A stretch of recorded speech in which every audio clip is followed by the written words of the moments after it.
Hello everyone, myself Dr. Manoj Kumar Anelwal, chemistry lecturer, Government PG College, Halwani, Nainital. Today we discuss about photochemistry. In the part first, we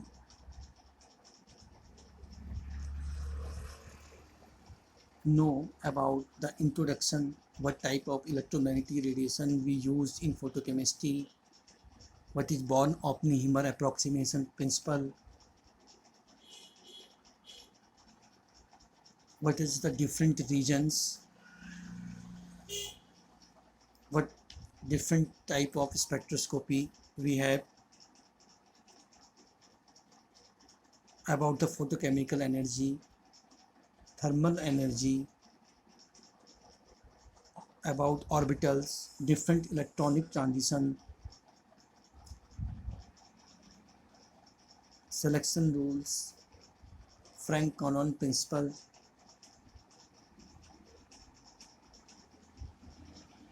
different points about the electronic transitions. ये सारे topics हमने अपने जो part first था, तो photochemistry basic of photochemistry part first, उसमें हमने discuss किया था। आज हम पार्ट 2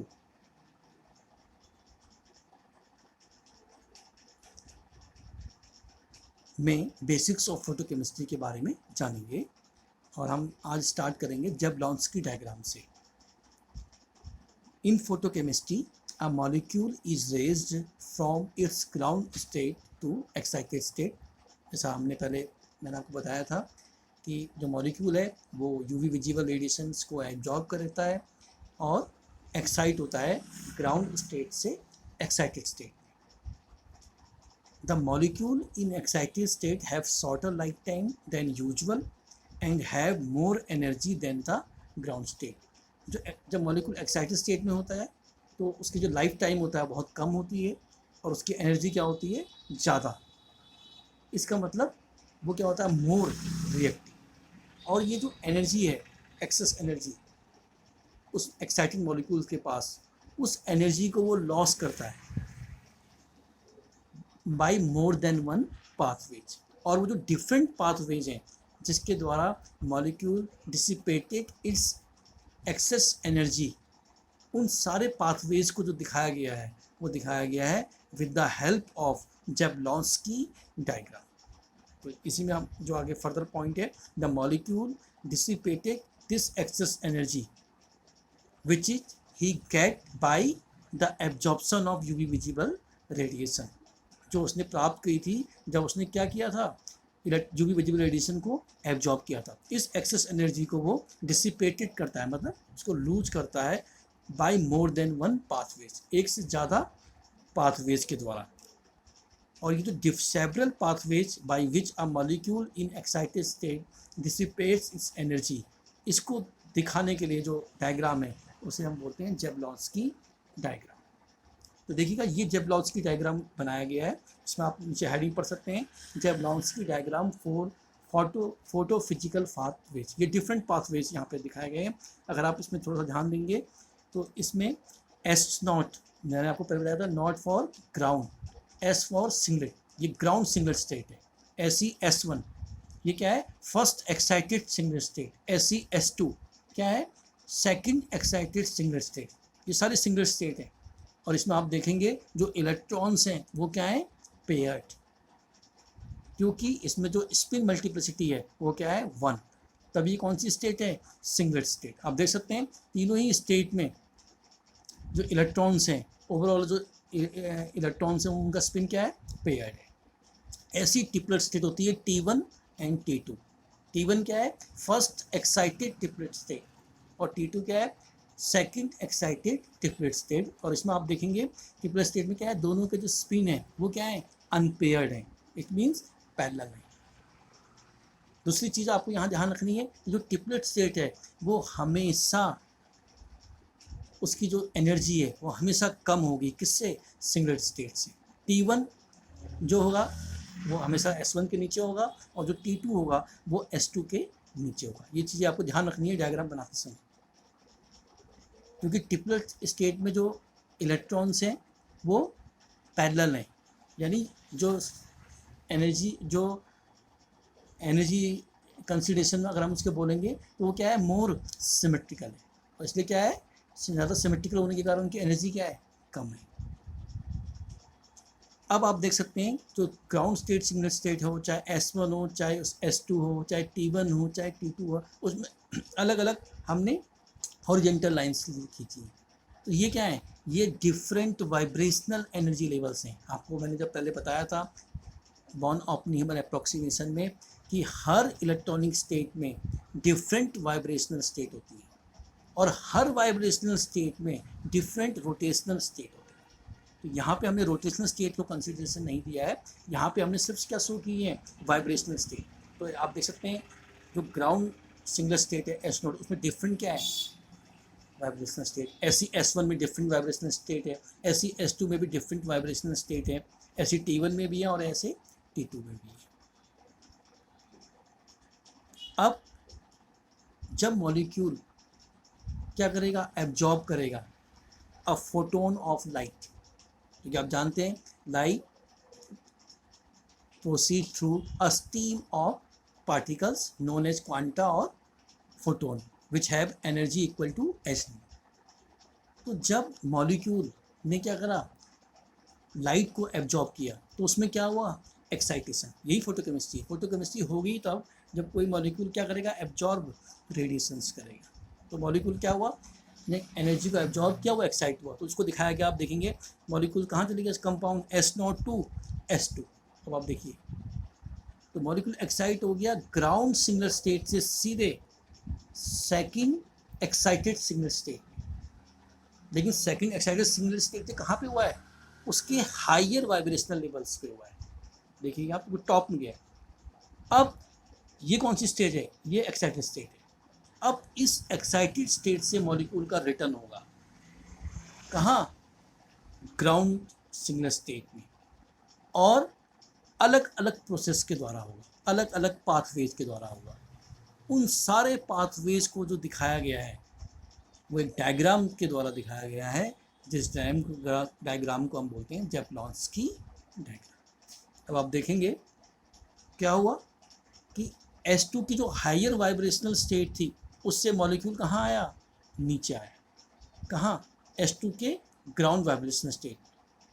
इस घटना को क्या बोलते हैं, वाइब्रेशनल कास्केड। ये मैंने यहाँ भी शो किया है, वहाँ S2 में नहीं लिखा है, S1 में दिखा रखा है।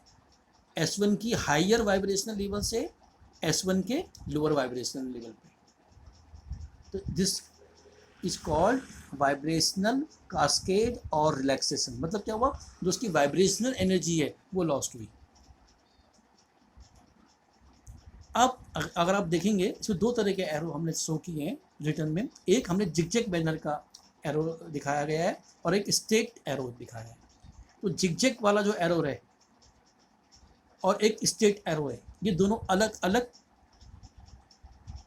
बातों को आपको एक्सप्लेन करते हैं। मतलब क्या है, जिगजैग का मतलब क्या है कि जब मॉलिक्यूल हायर वाइब्रेशनल लेवल में था और उससे कहाँ आया, वो लोअर वाइब्रेशनल लेवल पे, लेकिन उसने जो एनर्जी जो लूज करी है वो in the form of heat करी है। तो यदि एनर्जी लूज होती है इन द फॉर्म ऑफ हीट, तो ऐसे को बोलते हैं नॉन रेडिएटिव ट्रांजिशन, और उसको हम जिगजैग एरो से शो करते हैं। और यदि मॉलिक्यूल एनर्जी को लूज करता है इन द फॉर्म ऑफ लाइट, तो उसे हम बोलते हैं रेडिएटिव ट्रांजिशंस, और उसको हम स्टेट एरो से शो करते हैं। अभी मैं आगे फर्दर आपको बताऊंगा इस बारे में। तो एक तो होगी वाइब्रेशनल कास्केड या वाइब्रेशनल रिलैक्सेशन। वो जब कब होगा, वो सेम स्पिन स्टेट में होगा, या तो S2 में ही होगा, या S1 में ही होगा, या S0 में ही होगा, या T1 में ही होगा, या T2 में ही होगा। मतलब होगा क्या कि मॉलिक्यूल की जो वाइब्रेशनल एनर्जी है, मॉलिक्यूल हायर वाइब्रेशनल लेवल से कहाँ आएगा, लोअर वाइब्रेशनल लेवल पर आएगा, एक ही स्पिन स्टेट। तो उसे वाइब्रेशनल कास्केड और रिलैक्सेशन कहेंगे। ये सब आगे मैंने लिखा है, पढ़ेंगे। दूसरा आप देखेंगे मैंने लिखा है इंटरनल कन्वर्जन। इंटर कन्वर्जन क्या है, मॉलिक्यूल क्या कर रहा है, S2 की लोअर वाइब्रेशनल स्टेट से कहाँ आ रहा है, S1 के हायर वाइब्रेशनल स्टेट में। मतलब दो स्पिन स्टेट हैं अलग अलग, लेकिन उनका स्पिन सेम है, यानी दोनों क्या हैं, सिंगलेट। तो क्या कह रहे हैं, जब एनर्जी लॉस्ट होगी किसके रूप में, इन द फॉर्म ऑफ हीट, क्योंकि ये भी नॉन रेडिएटिव ट्रांजिशन है। एनर्जी लॉस्ट हो रही है इन द फॉर्म ऑफ हीट, लेकिन और साथ में दो स्पिन स्टेट क्या है, सेम, S2 और S1, या S1 या S0, ऐसा होगा। तो ऐसे कन्वर्जन क्या, ऐसी जो प्रोसेस हो क्या कहलाएगी, इंटरनल कन्वर्जन। अब आप देखेंगे फिर वही वाली पॉइंट फिर से आ गया, S1 के हायर से लोअर, तो फिर क्या है, वाइब्रेशनल कास्केड। अब आप देखेंगे यदि S1 से S0 यानी molecule first excited singlet state से कहाँ आ गया, ग्राउंड स्टेट सिंगलेट में, S1 टू S0 आ रहा है, लेकिन लाइट जो लाइट एब्जॉर्ब करी थी उसने, जो एक्सेस एनर्जी जो उसने एब्जॉर्ब करी थी, उसको उसने लूज किया है किसकी फॉर्म में, इन द फॉर्म ऑफ लाइट, क्योंकि ये स्टेट एरो है।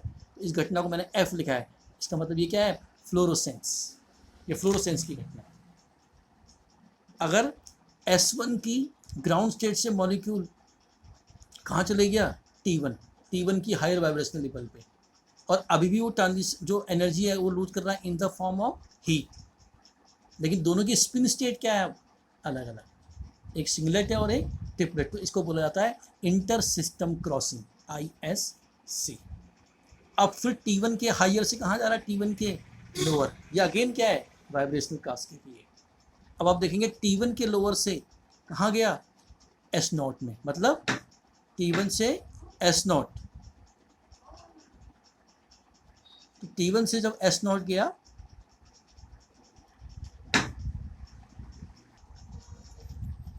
the transitions from T1 to S0, not transition, the return of the excited molecule from T1 to S0 is a radiative transition. It means the energy is lost in the form of light and this is called phosphorescence. तो ये सारे different photophysical pathways थे जिनको बताया जेबलॉन्स्की diagram में। यही चीज़ें अगर आप देखेंगे वही चीज़ लिखी गई है, देखिएगा आप, तो जिगजैग एरो है सबसे नीचे, वो नॉन रेडिएटिव ट्रांजिशन है, मतलब उसमें जो एनर्जी लॉस्ट हो रही है इन द फॉर्म ऑफ हीट हो रही है। जो स्टेट एरो है उसे रेडिएटिव ट्रांजिशन, मतलब इसमें एनर्जी लॉस्ट हो रही है इन the form of light. S0 ground state, ground single state, T1 first excited triplet state, S1 first excited single state. यहाँ पे अब आप देखिएगा एक्साइटेशन, जब मॉलिक्यूल कहाँ था, ग्राउंड सिंगल स्टेट में, उसने फोटोन ऑफ लाइट एब्जॉर्ब करी H, और वो उसका क्या हो गया, एक्साइटेशन, वो कहाँ पहुँच गया, फर्स्ट एक्साइटेड सिंगल स्टेट में। इन सारी प्रोसेस को समझाने के लिए हमने ट्रांजिशन S0 से S1 किया हुआ है, क्योंकि फिर क्या होगा, रिपीटिशन होगा। यदि हम S0 से S2 करेंगे तो वहाँ पर रिपीटिशन हो सकती है कुछ चीज़ें, जैसे इंटरनल कन्वर्जन हमें दोबारा पढ़ना पड़ेगा, वाइब्रेशनल कास्केडिंग दोबारा पढ़नी पड़ेगी, हो सकता है इंटर सिस्टम क्रॉसिंग हो तो वो भी हमें 2 बार पढ़ना पड़ता। इसलिए हमने क्या किया है कि हमने जो ट्रांजिशन किया है, जो एक्साइटेशन किया है, वो S0 से S1 किया है। अब आप देखेंगे S1 से S1 मतलब स्पिन स्टेट वही है, S1 से S1, लेकिन कौन सा ट्रांजिशन है, नॉन रेडिएटिव, क्योंकि प्लस क्या लिखा है, डेल्टा मतलब हीट के रूप में एनर्जी लॉस्ट हो रही है। तो उसको मैंने भी बताया था आपको, क्या बोला गया, वाइब्रेशनल कास्केड और रिलैक्सेशन, यानी उसकी जो लाइफ टाइम वो कितनी है, 10⁻10 सेकेंड। तो इसमें क्या है, S1 के हायर वाइब्रेशन लेवल से मॉलिक्यूल कहाँ आया, S1 के लोअर वाइब्रेशन लेवल पे, और उसने एनर्जी लॉस करी इन the form of heat. Second क्या हुआ, जो मैंने आपको बताया था अभी डायग्राम में, S1 से S0। अब क्या है, 2 अलग अलग स्पिन स्टेट है, एक फर्स्ट एक्साइटेड सिंगल स्टेट है और एक ग्राउंड सिंगल स्टेट है, यानी 2 डिफरेंट स्पिन स्टेट हैं, लेकिन उनका स्पिन सेम है, मतलब दोनों सिंगल पोजिशन है। और अभी भी क्या हुआ, S1 से मॉलिक्यूल S0 आया, लेकिन उसने कौन सा ट्रांजिशन किया, अभी भी अगेन नॉन रेडिएटिव, यानी उसने एनर्जी लॉस करी इन the form of heat, delta. इसको बोलते हैं इंटरनल कन्वर्जन, और उसका टाइम है 10⁻10 सेकेंड, सेम टाइम। तो वाइब्रेशनल कास्केड को भी हम कभी कभी इंटरनल कन्वर्जन जनरली बुक में लिखा जाता है, और दोनों का टाइम भी सेम है। अब तीसरा जो केस है कि S1 से कहाँ आया, S0 में, अभी भी 2 अलग अलग स्पिन स्टेट है, लेकिन ट्रांजिशन कौन सा है, रेडिएटिव। तो प्लस क्या लिखा गया है, H, मतलब अब लाइट एमिट की है, लाइट रेडिएट कर रही है, तो ये घटना क्या कहलाती है, फ्लोरोसेंस। इसका लाइफ टाइम दिया 10⁻⁹ टू 10⁻⁵ सेकेंड। नेक्स्ट S1 से कहाँ आ रहा है, T1। देखेंगे दो अलग अलग स्पिन स्टेट है, सिंगलेट और ट्रिपलेट, और एनर्जी लॉस्ट हो रही है कैसे, अगेन नॉन रेडिएटिव ट्रांजिशन, ये भी किसके रूप में, हीट के रूप में। इसको बोलते हैं इंटर सिस्टम क्रॉसिंग, और इसका लाइफ टाइम क्या है, 10⁻⁶ सेकेंड। फिर T1 से S0, अगर आप देखेंगे T1 मतलब फर्स्ट एक्साइटेड ट्रिपल स्टेट से मॉलिक्यूल कहाँ आ रहा है, ग्राउंड स्टेट सिंगलेट में, कैसे, वो रेडिएटिव ट्रांजिशन के द्वारा, यानी वो लाइट रेडिएट कर रहा है। कौन सी घटना है, फास्फोरेसेंस, लाइफ टाइम 10⁻⁵ टू 10⁻³ सेकेंड। और लास्ट वन कि T1 से कहाँ आ रहा है, S0, लेकिन किस रूप में, नॉन रेडिएटिव ट्रांजिशन की तरह, मतलब लाइट एनर्जी को लॉस कर रहा है इन द फॉर्म ऑफ हीट। इसको बोलते हैं रिवर्स इंटर सिस्टम क्रॉसिंग। तो ये डिफरेंट प्रोसेसेस थी जो मैंने आपको दिखाई, यही मैंने इस डायग्राम में शो किया है। इसमें ये इसलिए किया गया है कि इसमें डायग्राम भी है और डिफरेंट जो हमने भी पढ़े थे, डिफरेंट पाथवे जो जिसके द्वारा एनर्जी लॉस होती है, वो एक साथ दिए गए। एक साथ पढ़ने के लिए मैंने ये ज़्यादा डायग्राम आपको शो किया है। यहाँ पे अगर आप देखेंगे इसी S0 S1 को और T1 को अलग तरह से भी लिखा हुआ है कि S0 की जगह हमने जो ग्राउंड स्टेट सिंगल स्टेट है उसको A से दिखाया है, जो A* है वो फर्स्ट एक्साइटेड है, और जो 3A है वो ट्रिपलेट है। इन दोनों में कोई डिफरेंस नहीं है, ये सेम बात हमने कही है। यहाँ पे अगर आप देख सकते हैं, जैसे मैंने बताया था, दो एक तरीका दूसरे तरीके से प्रेजेंटेशन का है। अब यहाँ पे एक थोड़ा सा मैंने ये बताने की कोशिश की है, ये जो आप जो सारी प्रोसेस थी इससे पहले जो हमने सारी प्रोसेस पढ़ी, चाहे यहाँ चाहे ये सारी यूनिमॉलिक्यूलर है, मतलब इसमें एक ही मॉलिक्यूल है, मॉलिक्यूल ने एनर्जी एब्जॉर्ब करी, वो एक्साइट हुआ, एक्साइटेड होके वो ग्राउंड स्टेट में आ रहा है, और जो एक्सेस एनर्जी है उसको लूज कर रहा है, बहुत अलग अलग डिफरेंट वेज से, अलग अलग तरीक़ों से। और वो सारे तरीक़ों को जैवलॉन्स्की डायग्राम में जैवलॉन्स्की ने शो किया है, जैवलॉन्स्की डायग्राम के द्वारा।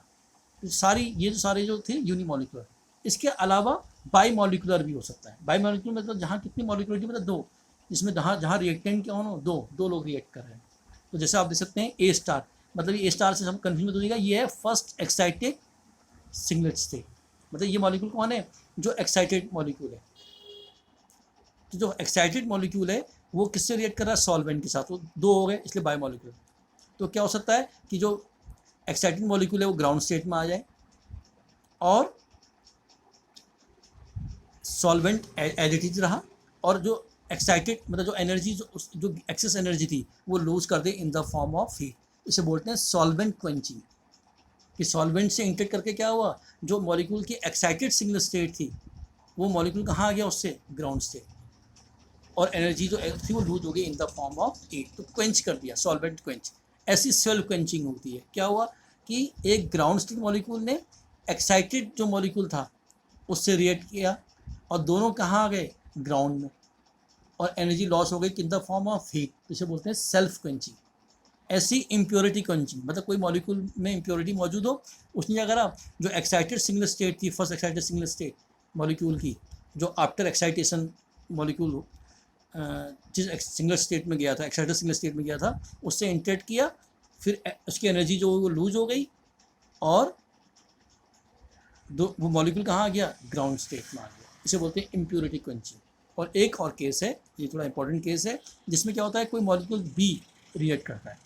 होता क्या है कि जो एक्साइटेड सिंगल स्टेट था उसने अपनी एनर्जी ट्रांसफर कर दी किसको, बी को, तो बी ग्राउंड में था वो एक्साइटेड हो गया, और जो एक्साइटेड था वो ग्राउंड में आ गया। देखिए A* कन्वर्ट हो गया A में, और जो बी ग्राउंड में था वो कहाँ हो गया, B*।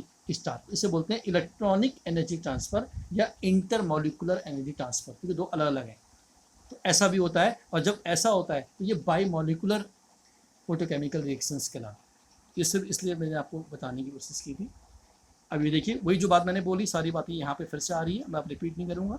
द वेरियस प्रोसेसेस जो हमने पढ़ी थी, क्या क्या प्रोसेस हो सकती हैं, 4 तरह की प्रोसेस होती हैं, मैं अभी 1 बाय 1 पढ़ेंगे। पहला नॉन रेडिएटिव ट्रांजिशन, अभी बताया था मैंने। इसमें क्या होता है, energy of the excited molecule is dissipated, मतलब लूज होती है, किसके रूप में, इन the form of heat. Non radiative transition इसे कहते हैं। ये 2 प्रकार के होते हैं, इंटरनल कन्वर्जन और इंटर सिस्टम क्रॉसिंग। क्या डिफरेंस है बताया था। इंटरनल कन्वर्जन में क्या होता है, कि जो दो मॉलिक्यूल जो दो स्टेट हैं उनका स्पिन सेम होगा, और इंटर सिस्टम क्रॉसिंग में क्या होगा, जो दो स्पिन स्टेट है उनके स्पिन क्या होगा, अलग अलग। अब आप देखिए इंटरनल कन्वर्जन क्या लिखा है, इसमें मॉलिक्यूल रिटर्न करता है, एक्साइटेड मॉलिक्यूल रिटर्न करता है हायर एनर्जी स्टेट से लोअर एनर्जी स्टेट में, लेकिन उसका स्पिन सेम रहेगा, यानी सिंगलेट टू सिंगलेट या ट्रिपलेट टू ट्रिपलेट। तो दो सेम स्पिन स्टेट के बीच में क्या होता है, मॉलिक्यूल रिटर्न करता है higher to lower. Inter system crossing है, इसमें भी मॉलिक्यूल रिटर्न कर रहा है कहाँ, हायर टू लोअर, लेकिन कौन सी दो स्पिन स्टेट हैं जिनके स्पिन क्या है, अलग अलग, सिंगलेट टू ट्रिपलेट। अब सिंगलेट टू ट्रिपलेट है, इसलिए ये कौन से ये क्या है, ये अलाउड ट्रांजिशन नहीं है, स्पिन फॉरबिडन। अभी बताया था सिलेक्शन रूल के अकॉर्डिंग, जब हमने कल पढ़ा था जब हमने लास्ट टाइम पार्ट 1 में सिलेक्शन रूल पढ़ा था, तो उसमें हमने बताया था कि अगर दो स्पिन स्टेट अलग अलग हैं तो वो स्पिन अलाउड ट्रांजिशन नहीं है, स्पिन फॉरबिडन, और इसलिए इसका रेट क्या होता है, स्लो, ये धीरे धीरे होता है। पहला नॉन रेडिएटिव, दूसरा रेडिएटिव। रेडिएटिव में क्या होता है, मॉलिक्यूल रिटर्न करता है, एक्साइटेड मॉलिक्यूल जो है वो रिटर्न करता है कहाँ से, फिर अगेन कहाँ से रिटर्न करता है, सिंगलेट और ट्रिपलेट स्टेट से, और कहाँ करता है, ग्राउंड स्टेट। बताया था मैंने, अगर S1 से S0 आ रहा है और लाइट रेडिएट कर रहा है फ्लोरोसेंस, और यदि T1 से S0 आ रहा है, लाइट रेडिएट कर रहा है फास्फोरेसेंस, तो ये दोनों ट्रांजिशन जो है ये रेडिएटिव ट्रांजिशंस हैं, ये आगे बताया गया, देखिएगा। S1 to S0 allowed transition है, उसको फ्लोरोसेंस बोला गया है, अलाउड क्यों है, तो दोनों की स्पिन सेम है। और T1 टू S0 ये फॉरबिडन ट्रांजिशन है, और इसको क्या बोला गया है, फास्फोरेसेंस। अब कुछ पॉइंट्स हैं, फास्फोरेसेंस का टाइम जो होगा वो क्या होगा, लाइफ टाइम ज़्यादा, मतलब ज़्यादा समय के लिए फास्फोरेसेंस होगा। क्यों, क्योंकि फास्फोरेसेंस कब होगा, जब T1 टू S0 आ रहे हैं, और T1 टू S0 आने के लिए पहले क्या होगा, S1 टू T1, तभी तो होगा। तो पहले S1 टू T1 हुआ इंटर सिस्टम क्रॉसिंग से, फिर T1 के हायर से कहाँ आया, लोअर में आया, vibrational casket, again through vibrational casket, और फिर T1 के लोअर से कहाँ आया, S0, और लाइट एमिट करी, फास्फोरेसेंस। इसलिए जो फास्फोरेसेंस है उसका लाइफ टाइम ज़्यादा होता है, किसके कंपैरिजन में, फ्लोरोसेंस के से कंपैरिजन में। क्यों होता है लाइफ टाइम, क्योंकि यहाँ पे क्या होना है, स्पिन इन्वर्जन होना है, जो मैंने अभी बताया आपको, स्पिन इन्वर्ट करेगा, क्योंकि इंटर सिस्टम क्रॉसिंग होगी और मॉलिक्यूल्स S1 से जब T1 आएगा तो उसका स्पिन को क्या होना है, इन्वर्ट होना है, और इन्वर्ट होने में समय लगेगा, इसलिए फास्फोरेसेंस की जो घटना है वो ज़्यादा समय के लिए होती है। दोनों की फ्रीक्वेंसी कम होगी, फ्लोरोसेंस की भी होगी, फास्फोरेसेंस की भी होगी, लेकिन फास्फोरेसेंस जो होगा उसकी फ्रीक्वेंसी और कम होगी। क्यों, क्योंकि उसने ज़्यादा ट्रैवल किया है, वहाँ पे एनर्जी लॉस क्या हुआ है, ज़्यादा हुआ है। तो लिखता है both fluorescence and phosphorescence have shorter frequencies than exciting light because some energy loss during non radiative transition, क्योंकि कुछ एनर्जी ऑलरेडी लॉस हो चुकी होगी in the form of heat. और जब दोनों एक साथ मॉलिक्यूल में होंगे तो फास्फोरेसेंस जो होगा वो ज़्यादा समय के लिए होगा, और उसकी फ्रिक्वेंसी क्या होगी, कम होगी, जो मैंने अभी बताया, क्योंकि फास्फोरेसेंस होने में जो ट्रैवलिंग है वो ज़्यादा है, और ट्रैवलिंग ज़्यादा है तो अलग अलग प्रोसेस में उसने एनर्जी ऑलरेडी लॉस कर चुका होगा वो in the form of heat, इसलिए इसकी एनर्जी कम होगी। एनर्जी का मतलब frequency equal to h nu, तो एनर्जी कम मतलब फ्रीक्वेंसी कम होगी, और लाइफ टाइम क्या होगा, ज़्यादा होगा। क्यों ज़्यादा होगा, क्योंकि फास्फोरेसेंस में ट्रांजिशन कहाँ होता है, ट्रिपलेट स्टेट से ग्राउंड स्टेट में, और ट्रिपलेट स्टेट में आने के लिए क्या होता है, स्पिन इन्वर्जन करना पड़ता है। स्पिन इन्वर्जन होने में क्या लगता है, समय लगता है। क्यों, क्योंकि वो स्पिन फॉरबिडन ट्रांजिशन है, इसलिए फ्लोरोसेंस के कंपैरिजन में फास्फोरेसेंस ज़्यादा समय के लिए होता है, और उसकी एनर्जी या फ्रिक्वेंसी क्या होती है, कम होती है। ये मैंने फिर अगेन आपको ये डायग्राम से शो किया है। अगेन बहुत वहाँ से भी आप दिखा सकते हैं और इस डायग्राम के द्वारा भी शो कर सकते हैं। देख सकते हैं आप नीचे, ये S0 है जो नीचे बनाया कर, ग्राउंड सिंगल स्टेट S0, जो ऊपर बनाया गया है वो first excited single state S1, और जो उसके बीच में आप ISC देख रहे हो, नीचे को एक कर्व और बनाया वो T1, देखिए T1 नीचे है, फर्स्ट एक्साइटेड ट्रिपलेट स्टेट। अब आप देखिए ये इंटर सिस्टम क्रॉसिंग है, बीच में दिखाई गई है। तो क्या हुआ, मॉलिक्यूल एक्साइट हुआ, आप देख सकते हैं सबसे लेफ्ट हैंड वाला एरो देखिए, मॉलिक्यूल एक्साइट हुआ, कहाँ चले गया, फर्स्ट एक्साइटेड सिंगल स्टेट की हायर केस में, हायर वाइब्रेशनल स्टेट में। फिर क्या हुआ होगा, हायर वाइब्रेशनल स्टेट से कहाँ आएगा, लोअर में, वो दिखाया नहीं मैंने, वाइब्रेशनल कास्केड के द्वारा। फिर क्या होगा, S1 के लोअर से कहाँ जाएगा, T1 के हायर में। यही क्या है, इंटर सिस्टम क्रॉसिंग। और कैसी है, कौन सी क्रॉसिंग है, नॉन रेडिएटिव, इसमें लाइट एंड लूज हो रही है इन द फॉर्म ऑफ हीट। फिर T1 के हायर से कहाँ आएगा T1 के लोअर में वाइब्रेशनल कास्ट के, ऐसे ही S1 के हायर से कहाँ आएगा S0 के S1 के लोअर में वाइब्रेशनल कास्ट के। अब S1 के से यदि S0 आता है, यदि S1 के लोअर से यानी transition from S1 to S0, और कैसा ट्रांजिशन हो, रेडिएटिव, तो फ्लोरोसेंस है। और यदि T1 के लोअर से S0 के लोअर में आता है तो और लाइट रेडिएट करता है इन द फॉर्म ऑफ लाइट, तो कौन सा ट्रांजिशन है, फास्फोरेसेंस। ये भी एक डायग्राम है, ऐसा वैसे भी शो कर सकते हैं फ्लोरोसेंस और फास्फोरेसेंस को, और जैसे जैब्लॉन्स्की में किया था वैसे भी कर सकते हैं। ये अलग अलग रिप्रेजेंटेशन है अपने क्वेश्चंस को आंसर करने के लिए। तीसरा चीज़ देखिए, पहला जो आपको बताया गया था नॉन रेडिएटिव ट्रांजिशंस, दूसरा अलग अलग पाथवेज थे, दूसरा रेडिएटिव ट्रांजिशन, तीसरा क्या है, केमिकल रिएक्शन। हो सकता है केमिकल रिएक्शन भी हो, तो कहता है the excited molecule may dissipated its energy in the form of chemical change. हो सकता है कि वो एनर्जी को लूज करे किस रूप में, कोई केमिकल चेंज के रूप में, मतलब कोई प्रोडक्ट बन जाए, रिएक्टेंट जो मॉलिक्यूल था उससे क्या हो जाए, किसी प्रोडक्ट का फॉर्मेशन हो जाए, ऐसा भी हो सकता है। और ऐसा अगर होना है तो उसके लिए कंडीशन वो कहता है ये तब जो है पॉसिबल है जब मॉलिक्यूल ट्रिपलेट एक्साइटेड स्टेट में रहे, क्योंकि ट्रिपलेट एक्साइटेड स्टेट में यदि मॉलिक्यूल रहेगा तो वहाँ पे क्या है, क्योंकि मैंने बताया था ट्रिपलेट स्टेट में जाने के लिए उसको क्या करना पड़ेगा, अपना स्पिन इन्वर्ट करना पड़ेगा, और स्पिन इन्वर्ट करने के लिए समय चाहिए, तो वहाँ पे पॉसिबिलिटी है केमिकल चेंज होने की। लेकिन यदि वो single first excited single state में रहेगा तो वो S1 से तुरंत S0 में आ जाएगा, वापस लौट जाएगा, और वहाँ पे केमिकल चेंज की पॉसिबिलिटी बहुत कम हो जाएगी, संभावना कम हो जाएगी। तो इसलिए वो कहता है यदि केमिकल रिएक्शन होनी है तो मॉलिक्यूल को होना चाहिए ट्रिपलेट एक्साइटेड स्टेट। चौथा जो चीज़ है ये इंपॉर्टेंट है, इंटर मॉलिकुलर एनर्जी ट्रांसफर, ये भी हो सकता है इंटर मॉलिकुलर एनर्जी ट्रांसफर। इसमें क्या होता है कि जो केमिकल रिएक्शंस हैं, इन ये थोड़ा समझाने के पॉइंट से बताया गया है, कुछ केमिकल रिएक्शंस होती है जिनमें जो रिएक्टेंट्स हैं, अभिकारक हैं, वो एनर्जी एब्जॉर्ब नहीं करते, और एक तीसरा सब्सटेंस एनर्जी एब्जॉर्ब करता है और वो ट्रांसफ़र कर देता है रिएक्टेंट्स को, और इस कारण रिएक्शन हो जाती है। तो ऐसा जब होता है तो ऐसी घटना को कहते हैं फोटोसेंसिटाइजेशन, और जो ऐसा करता है वो कहलाता है फोटोसेंसिटाइजर। ये लिखा गया है, कुछ केमिकल रिएक्शंस में जो रिएक्टेंट है वो खुद लाइट को एब्जॉर्ब नहीं करते हैं, एक तीसरा सब्सटेंस जो होता है जिसको हम फोटोसेंसिटाइजर बोलते हैं वो एनर्जी को एब्जॉर्ब करता है और उसको ट्रांसफर कर देता है रिएक्टेंट को, और ये घटना कहलाती है फोटोसेंसिटाइजेशन। यदि हमको जनरली देखें तो इस तरह का कुछ होगा, डोनर जो खुद क्या होना चाहिए ट्रिपलेट स्टेट में, एक्सेप्टर जो खुद क्या है ग्राउंड स्टेट में। तो जो एक्सेप्टर है वो एनर्जी एब्जॉर्ब नहीं कर रहा, किसने एनर्जी ऑब्जॉर्व करी, डोनर ने। डोनर ने एनर्जी एब्जॉर्ब करी, कहाँ गया होगा, पहले सिंगल स्टेट में S1 में, वहाँ से कहाँ आ गया T1 में, ट्रिपलेट स्टेट में। मैंने बताया था आपको केमिकल चेंज, केमिकल रिएक्शन के लिए क्या चाहिए आपको, कि जो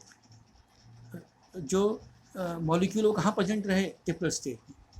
तो अब देखिए डोनर खुद तो आ गया S0 ग्राउंड स्टेट सिंगलेट में, और जो एक्सेप्टर था उसको उसने एक्साइट कर दिया कहाँ, फर्स्ट एक्साइटेड ट्रिपलेट स्टेट। तो ये तो एक जनरल फ्रेमवर्क बताया मैंने आपको। अब देखिए कुछ रिएक्शंस हैं, फोटोसेंसिटाइजर होते हैं बहुत अलग अलग प्रकार के, कुछ होते हैं एटॉमिक सेंसिटाइजर जैसे मरकरी, जिंक, कैडमियम, तो ये एटम्स हैं। कुछ होते हैं मॉलिकुलर सेंसिटाइजर जैसे बेंजोफिनोल, क्लोरोफिल, ये पूरा नहीं आया, SO2 है, सल्फर डाई ऑक्साइड। ये कुछ सेटिंग शायद बिगड़ी है इस कारण ऐसा है, SO2 है। अब आप देखिए एग्जाम्पल, तो जैसे सबसे कॉमन एग्जांपल जो है फोटोसिंथेसिस की घटना जो आप पढ़ते हैं प्रकाश संश्लेषण की, तो फोटोसिंथेसिस में जो क्लोरोफिल है, ना कार्बन डाइऑक्साइड ना वाटर, ये दोनों एनर्जी, ये H2O है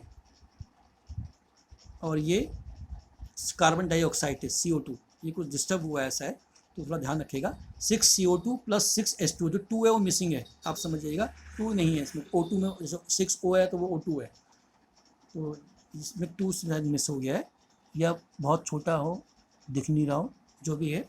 तो इसमें क्या हुआ, जो क्लोरोफिल होता है वो फोटोसेंसिटाइजर है, उसने लाइट एब्जॉर्ब करी और वो कहाँ चले गया, एक्साइटेड सिंगल स्टेट में, या जो भी स्टेट है एक्साइटेड स्टेट में चले गया, और उसने एक्साइटेड स्टेट से अब जो क्लोरोफिल जो एक्साइटेड था जिसने एनर्जी एब्जॉर्ब करी, उसने अपनी एनर्जी ट्रांसफर कर दी किसको, CO2 और H2O को, और इससे क्या बन गया, glucose C6H12O6 plus 6O2 oxygen, और क्लोरोफिन जो था जो एक्साइटेड स्टेट में था क्लोरोफिल, वो कहाँ आ गया, ग्राउंड स्टेट में।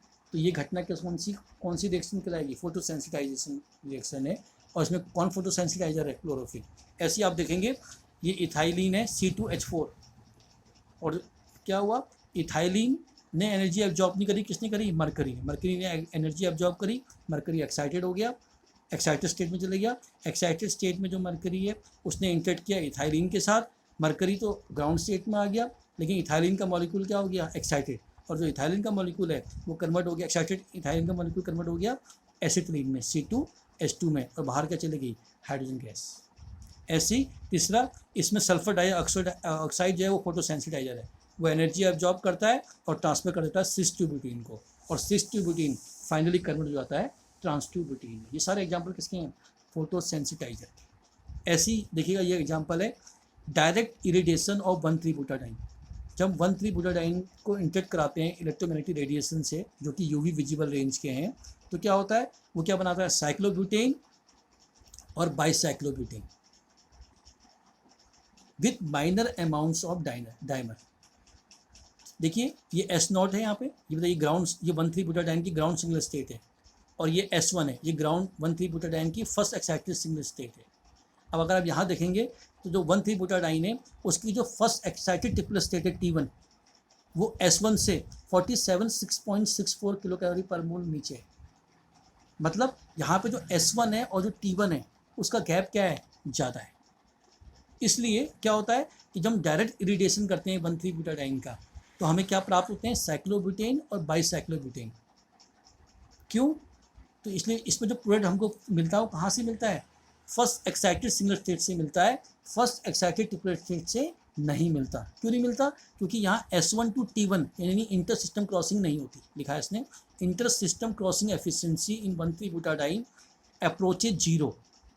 मतलब क्योंकि गैप ज़्यादा है S1 और T1 के बीच में, इसलिए इंटर सिस्टम क्रॉसिंग नहीं हो पाती, और इसलिए ट्रिपलेट डिराइव्ड प्रोडक्ट, मतलब जो 1,3-ब्यूटाडाइन की ट्रिपलेट स्टेट है उससे हमें कोई प्रोडक्ट प्राप्त नहीं होते। हमें प्रोडक्ट किससे प्राप्त होते हैं, सिर्फ और सिर्फ फर्स्ट एक्साइटेड सिंगल स्टेट्स यानी S1 से। तो देखिए यहाँ पे दिखाया गया है, ये देखिए 1,3-ब्यूटाडाइन S0 ग्राउंड स्टेट में, H न्यू एनर्जी एब्जॉर्ब करी, कहाँ चले गया, S1 में, कौन सी स्टेट आ गई, फर्स्ट एक्साइटेड सिंगल स्टेट। अब क्योंकि इंटर सिस्टम क्रॉसिंग एफिशिएंसी 0 है, यानी T1 में नहीं कन्वर्ट नहीं होगा, तो यहीं से प्रोडक्ट आपको मिल गया, क्या मिले, साइक्लोब्यूटेन और बाईसाइक्लोब्यूटेन। लेकिन अगर आपने यही रिएक्शन किसके साथ करा, किस प्रेजेंस में कराई, बेंजोफिनोन की। अब देखिए ये बेंजोफिनोन जो है ये फोटोसेंसिटाइजर है, तो बेंजोफिनोन ने क्या करा, देखिए बेंजोफिनोन ने पहले क्या करा, एनर्जी एब्जॉर्ब करी, कौन सी स्टेज में गया, फर्स्ट एक्साइटेड सिंगल स्टेट में, फिर क्या हुई, इंटर सिस्टम क्रॉसिंग हुई, तो जो बेंजोफिनोन था वो क्या था, कौन सी स्टेट में आ गया, ट्रिपल स्टेट में, 3 लिख दिया मैंने ऊपर, देखिए 1 मतलब एक्साइटेड सिंगल स्टेट, और 3 मतलब triplet excited triplet state benzophenone. अब आप देखिए बेंजोफिनोन की जो ट्रिपलेट स्टेट है उसने इंटरेक्ट किया 1,3-ब्यूटाडाइन से, और क्या किया, 1,3-ब्यूटाडाइन की सीधे पॉपुलेट कर दी कौन सी स्टेट, ट्रिपलेट स्टेट, जो कि पहले नहीं हुई। जब आपने डायरेक्ट इरिडेट कराया था, डायरेक्ट इंटरेक्ट कराया था 1,3-ब्यूटाडाइन को, तो आपको प्रोडक्ट मिले थे कहाँ से, फर्स्ट एक्साइटेड सिंगल स्टेट से 1,3-ब्यूटाडाइन के। ट्रिपलेट एक्साइटेड 1,3-ब्यूटाडाइन से आपको प्रोडक्ट नहीं मिले थे, क्यों, क्योंकि गैप क्या था, ज़्यादा। अब क्या था इस केस में, क्या हुआ, जो बेंजोफिनोन था, बेंजोफिनोन की जो ट्रिपलेट एक्साइटेड स्टेट है बेंजोफिनोन की, उसकी जो एनर्जी है वो थोड़ी ही ज़्यादा होगी, किससे,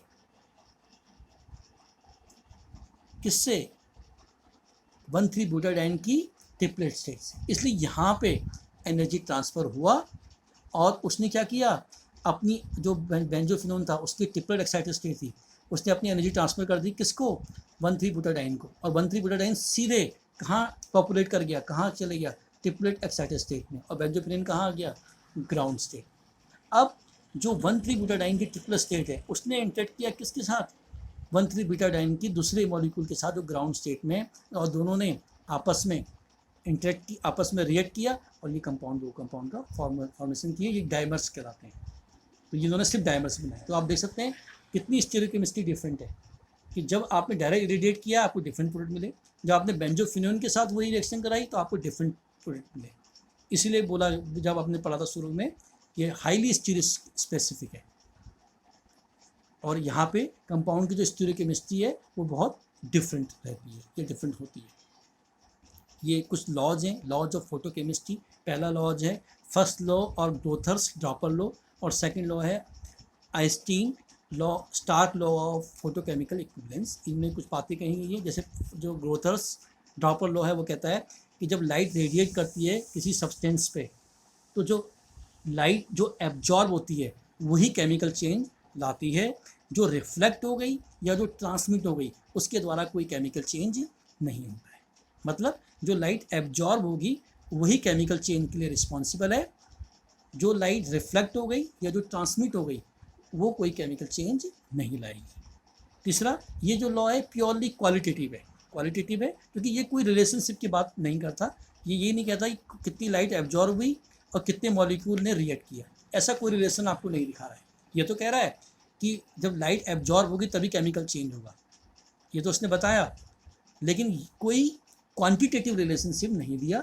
ये सिर्फ क्वालिटेटिवली ये बात बोली गई कि लाइट जो एब्जॉर्ब लाइट है वही केमिकल चेंज लाएगी। कोई रिलेशनशिप आपको नहीं मिला कि कितनी लाइट एब्जॉर्ब हुई और कितने मॉलिक्यूल ने रिएक्ट किया। ठीक है। सेकेंड लॉ जो Einstein Stark law of photochemical equivalence है, इसने क्या कहा कि जो मॉलिक्यूल है वो एक्साइट होगा जब लाइट एब्जॉर्ब होगी, ये हम जानते ही हैं। लेकिन एक मॉलिक्यूल को यदि एक्साइट होना है वो तभी एक्साइट होगा जब वो एक फोटोन या एक क्वांटा ऑफ लाइट एब्जॉर्ब करे। ध्यान सुनिएगा, यदि मतलब एक मॉलिक्यूल का जो एक्साइटेशन, ईच मॉलिक्यूल, जो भी मॉलिक्यूल या एटम एक्साइट हो रहा है वो एब्जॉर्ब करेगा ओनली वन फोटोन और only one quanta of light. लेकिन इसका मतलब वो भी नीचे लिखता है, इसका मतलब ये मत समझिए कि एक मॉलिक्यूल एक ही फोटोन से इंटरेक्ट करेगा, ये नहीं कहना चाहता है। वो कह रहा है कि वो इंटरेक्ट तो करेगा बहुत सारों से, कर सकता है, लेकिन एक्साइट सिर्फ एक फोटोन के द्वारा होगा। देखिए नीचे लिखा है this law does not interpret to mean, इसका आप ये मतलब ना निकालें कि one molecule will react per quantum of light absorb, मतलब एक क्वांटम ऑफ लाइट से ही वो रिएक्ट करेगा। इसका मतलब ये है वो एक्साइट अगर होगा तो एक क्वांटम ऑफ लाइट जब वो एब्जॉर्ब करेगा तभी वो क्या होगा, एक्साइट होगा।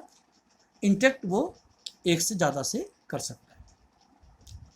तो अब ये रिलेशनशिप बताने के लिए, क्वांटिटेटिव रिलेशनशिप बताने के लिए हमारे पास है क्वांटम यील्ड और quantum efficiency.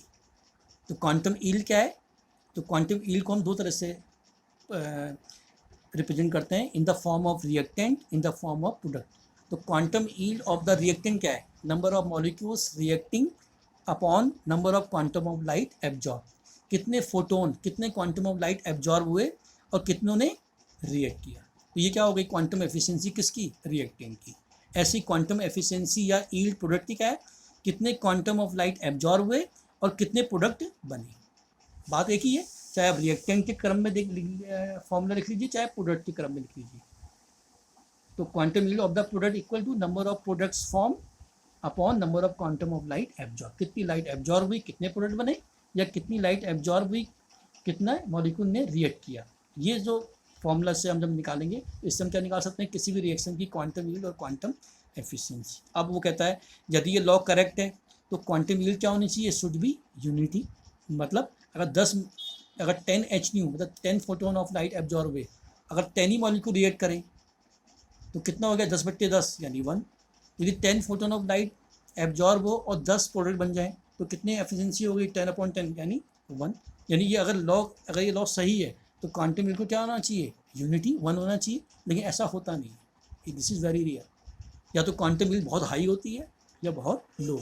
The quantum yield may be as high 10⁻⁶, मतलब एक फोटोन एब्जॉर्ब हुआ, एक फोटोन और एब्जॉर्ब हुआ और कितने मॉलिक्यूल ने रिएक्ट किया 10⁻6, ये 10⁻6 प्रोडक्ट बन गए, तो 10⁻6/1, तो कितनी क्वांटम यील्ड आ गई 10⁻6। तो इतनी ज़्यादा भी हो सकती है और इतनी कम भी हो सकती है 10⁻², मतलब 100 फोटोन एब्जॉर्ब हुए और रिएक्ट कितने ने किया, सिर्फ मॉलिक्यूल ने एक ही, 1/100 यानी कितनी होगी 10⁻²।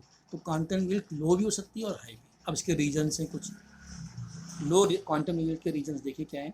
ईच एक्साइटेड मॉलिक्यूल्स में गेट डीएक्टिवेटेड, मॉलिक्यूल एक्साइट हुआ लेकिन फिर क्या हो गया, वो डीएक्टिवेट हो गया। A+H न्यू एक्साइटेड स्टेट में गया, लेकिन दोबारा से कहाँ आ गया, फिर से ग्राउंड स्टेट में, और एनर्जी उसने लूज कर दी in the form of light, तो डीएक्टिवेशन। तो इसमें क्या हुआ, अगर डीएक्टिवेशन हुआ तो अपना भी क्वांटिबिलिटी क्या हो जाएगी, कम हो जाएगी। या द प्राइमरी फोटोकेमिकल प्रोसेस में गेट रिवर्स, ऐसा भी हो सकता है कि जो प्रोसेस है वो रिवर्स हो जाए, जैसे जो मॉलिक्यूल थे 2A वो आपस में उन्होंने इंटरेक्ट किया और क्या बना लिया, A2। तो अगर ऐसा होगा तो क्या होगा, तब भी क्या होगा, क्वांटम ईल्ड कम आएगी। और तीसरा, recombination of the dissociated fragments to form original molecule. A B ने मॉलिक्यूल एक, उसने एक 1 फोटोन ऑफ लाइट एब्जॉर्ब करा और वो टूट गया ए और बी में, और ए और बी माना फिर जुड़ गए और फिर उन्होंने क्या बना दिया, ए बी। तो ऐसा होगा तब भी क्या होगा, क्वांटम ईल्ड क्या होगी, कम होगी। ऐसी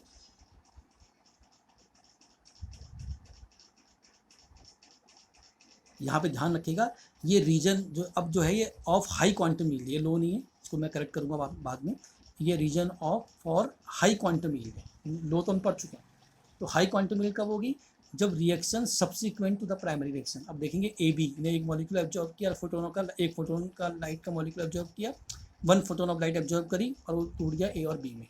अब क्या हुआ, ए ने ए बी को रिएक्ट करा, तो ए ने ए बी को रिएक्ट किया तो उसने क्या बना दिया, ए और ए ने मिलकर A2 और प्लस बी, और बी और दूसरे पहले वाले बी ने मिलकर बना दिया B2। अगर हम ओवरऑल इसका सम करें तो आप देखेंगे 2AB plus H new arrow A2 plus B2। तो हुआ क्या, अगर ओवरऑल इस बात को देखें, एक फोटोन ऑफ लाइट एब्जॉर्ब हुआ लेकिन इंटरेक्ट कितने मॉलिक्यूल कर गए, 2। तो ईल्ड कितनी होगी, 2/1 यानी इक्वल टू 2। अब क्या हुआ, क्वांटम ईल्ड क्या होगी, 1 से ज़्यादा। ये क्या रीजन है, हाई क्वांटम ईल्ड का है, ना कि लो का। ये मुझसे गलत में ध्यान नहीं रहा होगा, ये लो नहीं करना है, यहाँ पे आपको हाई लिखना है। And next, formation of chain reaction. अगर चेन रिएक्शन हो जाए तब भी क्वांटम ईल्ड ज़्यादा आएगी। देखिए A2 प्लस एच न्यू, तो A2 प्लस एच न्यू मतलब 1 फोटोन ऑफ लाइट एब्जॉर्ब हुआ, A2 फ्रेगमेंट हुआ और 2A हो गया। अब इसमें से जो A है उसने B2 को इंटरेक्ट किया, AB प्लस बी ने A2 को किया, और ऐसे कैरी हो, तो क्या होगा, रिएक्शन बढ़ती चली जाएगी। तो ऐसा जब होगा, जब चेन रिएक्शंस होगी, तब भी क्वांटम ईल्ड क्या आएगी, हाई आएगी। तो यहाँ पे हम अपने टॉपिक को एंड कर रहे हैं। Thank you. और मैंने कल भी एक अपने वीडियो पे बात कही थी कि जब भी आप इन वीडियोस को देखें यूट्यूब में तो आप हाई क्वालिटी के साथ देखें, क्योंकि जब हम इनको अपलोड करते हैं तो यूट्यूब में अपलोड होते ही इनकी क्वालिटी कम हो जाती है। तो आप लोग से निवेदन रहेगा कि आप अपनी मोबाइल सेटिंग्स में जब भी यूट्यूब वीडियोस देखें तो उसको हाई क्वालिटी में देखें। और उसके साथ ही मेरा आप सभी से निवेदन है कि आप ज़्यादा से ज़्यादा मेरा यूट्यूब चैनल सब्सक्राइब करें, जिसका नाम डॉक्टर मनोज कुमार नेलवा के नाम से है, जिससे जो मैं आगे भी वो कुछ टॉपिक्स में जब वीडियो बनाऊंगा तो आप नोटिफिकेशन के ज़रिए मुझसे जुड़े रहेंगे। Thank you very much.